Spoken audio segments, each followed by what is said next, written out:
brought to you by Nova शुद्ध घी। जब जब खाए दिल खुश हो जाए, सदियों का नोवा शुद्ध देसी घी, सपना स्वस्थ भारत का। I love घी। नमस्कार, मैं हूं आपका दोस्त विजय विद्रोही और आप देख रहे हैं हमारा खास कार्यक्रम विजय फैक्टर। दोस्तों, बिहार में कुल मिलाकर 243 विधानसभा सीटें हैं, 243 सीटें हैं। मोटे तौर पर करीब 7.89 करोड़ वोटर हैं। अब 7.24 करोड़ के आसपास बताया जा रहा है। फाइनल फिगर तो बाद में आएगा, लेकिन बहुत मोटा मोटा पकड़ लें तो हर कॉन्स्टिट्यूंसी करीब 3 लाख वोटर की है, हर विधानसभा सीट। अब 3 लाख वोटरों की कॉन्स्टिट्यूंसी है, 60% भी वोटिंग होती है तो 1,80,000 वोट पड़ते हैं। ऐसे में अगर आपको 60-65 हजार वोट भी मिल जाता है तो आप चुनाव जीतने की स्थिति में आ जाते हैं कड़े मुकाबले में। और आमतौर पर विधानसभा चुनाव में जीत हार का अंतर 8,000, 10,000, 15,000, 20,000, 40,000, 50,000 के आसपास, बहुत भारी अंतर 50,000 माना जाता है। लेकिन एक ही विधानसभा सीट में मान लीजिए आपके खिलाफ 100% वोट देने वालों की संख्या 80,000 हो और उन 80,000 वोटरों को आप वोटर लिस्ट से ही डिलीट करने की कोशिश करें तो आपके लिए जीत कितनी आसान हो जाएगी। 80,000 आपका विरोधी तो आप वैसे ही हट गया बीच मैदान में, तो आपको तो बहुत मामूली अंतर से, मामूली मेहनत करके भी आप चुनाव जीत जाएंगे। आप कहेंगे कमाल करते हैं, एक विधानसभा, 3 लाख वोटर, उसमें 80,000 माइनस हो जाएंगे, कट जाएंगे वोटर लिस्ट से। 80,000 ऐसे कैसे कट सकते हैं भाई? नहीं कट सकते ना आसानी से। लेकिन द रिपोर्टर्स कलेक्टिव की बिहार विधानसभा चुनाव को लेकर एक बेहद चौंकाने वाली, हैरान करने वाली, परेशान करने वाली रिपोर्ट सामने आई है। ये रिपोर्टर्स कलेक्टिव की रिपोर्ट बताती है कि पश्चिमी चंपारण की ढाका नाम की विधानसभा सीट में बीजेपी के जो सिटिंग एमएलए हैं पवन जायसवाल, उनकी तरफ से, उनके पीए की तरफ से एक बार नहीं, 2 बार नहीं, कई बार कोशिश की गई कि उनकी विधानसभा सीट से 80,000 वोटरों के नाम डिलीट कर दिए जाएं। बाकायदा बीजेपी के लेटर हेड पर चिट्ठी जारी की गई। बीएलए जो बीजेपी का है उसने, वो एक दिन में 10 शिकायतें कर सकता है और एक बार में 10 नाम डिलीट करने की बात कर सकता है। लेकिन यहां तो 80,000 वोटर, और लेटर हेड पर जो लोकेश नाम बताया जा रहा है उसको, जो तिरहुत प्रभामंडल का प्रभारी, चुनाव प्रभारी बताया जा रहा है बीजेपी का, उसको स्थानीय बीजेपी के नेता भी नहीं जानते हैं। रिपोर्टर्स कलेक्टिव भी उसको ढूंढने की कोशिश करते रहे, ढूंढने में कामयाब नहीं हो पाए। तो हुआ ये कि जो एमएलए साहब हैं, एमएलए साहब के जो एक पीए साहब हैं, धीरज कुमार जी हैं, उनकी तरफ से ईआरओ को,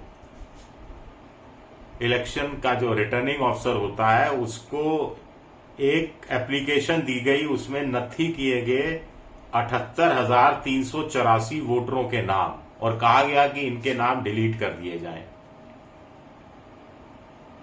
और हैरानी की बात है, ये 78,384 जो वोटर हैं वो सब के सब मुसलमान हैं, एक भी गैर मुस्लिम नहीं है।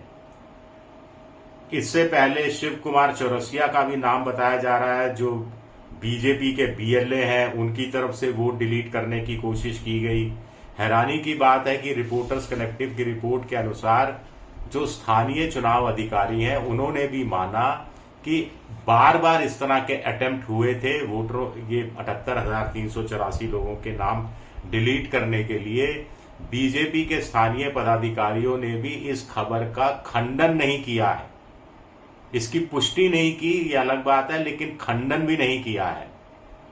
और अब दिलचस्प बात है कि जब 25 सितंबर को दावे प्रति दावे पेश करने की आखिरी तारीख है चुनाव आयोग के पास और 30 सितंबर को full and final voter list आ जाएगी, तब ढाका विधानसभा सीट पर पूरे देश की, पूरी दुनिया की नजर होनी चाहिए, होगी भी, विपक्षी दलों की तो 100% होगी कि वो जो 80,000 यानी एग्जैक्ट 78,384 नाम काटने की जो सिफारिश की गई उसमें से कितने नाम काट दिए गए। 10,000 काटे गए, 20,000 काटे गए, 5,000 काटे गए, 40,000 काटे गए, 60,000 काटे गए, या 78,384 नाम कुल मिलाकर काट दिए गए। अब आप किसी का नाम डिलीट करते हैं तो चुनाव आयोग डिलीट करने की सिफारिश करते हैं तो चुनाव आयोग सिर्फ आपकी मर्जी के अनुसार नाम डिलीट नहीं करता, उनसे भी पूछता है और उनसे कारण बताता है कि आपका नाम फलाने व्यक्ति ने डिलीट करने की सिफारिश की है, अर्जी लगाई है, आपको इस पर क्या कहना है कि आप मर चुके हैं या आप जगह छोड़ चुके हैं या आपका डुप्लीकेसी वाला वोट है, आप कारण बताइए। तो वजह पूछता है। अब मुझे नहीं मालूम रिपोर्टर्स कलेक्टिव की रिपोर्ट आगे कोई छानबीन इस बारे में कर रही है कि इन 78,384 मुस्लिम वोटरों के नाम कोई चिट्ठी आई है या नहीं आई है।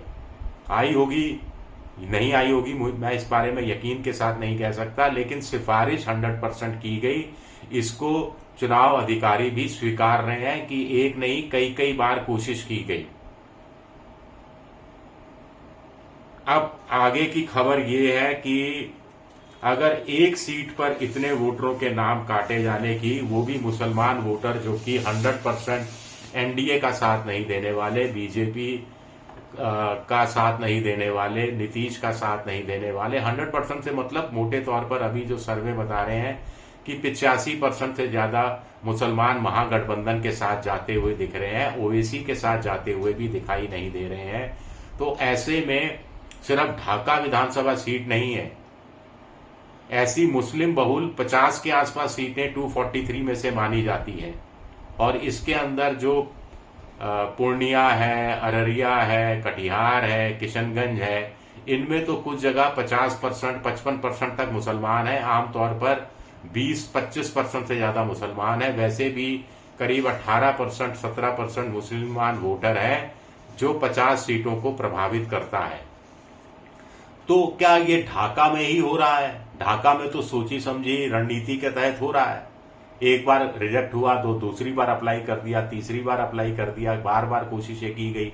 इससे साफ जाहिर है कि कुछ ना कुछ बड़े पैमाने पर गड़बड़ी करने का काम चल रहा है। ये चीजें पकड़ में आ गई, बहुत सी चीजें अभी पकड़ में नहीं आई हैं या पकड़ में आना बाकी है। और चुनाव आयोग तो जैसे ही अंतिम सूची आएगी उसके बाद 4 या 5 तारीख को चुनाव आयोग के अधिकारी बिहार का दौरा कर रहे हैं। उसके बाद 6 या 7 तारीख को चुनाव की घोषणा हो जाएगी। उसके बाद अगर नाम कट भी गए 78,000 लोगों के, तो वो कितना जोर लगाते रहे, इस बार तो वोट देना उनके लिए मुश्किल हो ही जाएगा।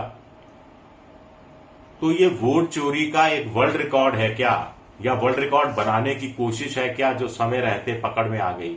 ये भी अपने आप में एक बड़ा सवाल उठता है।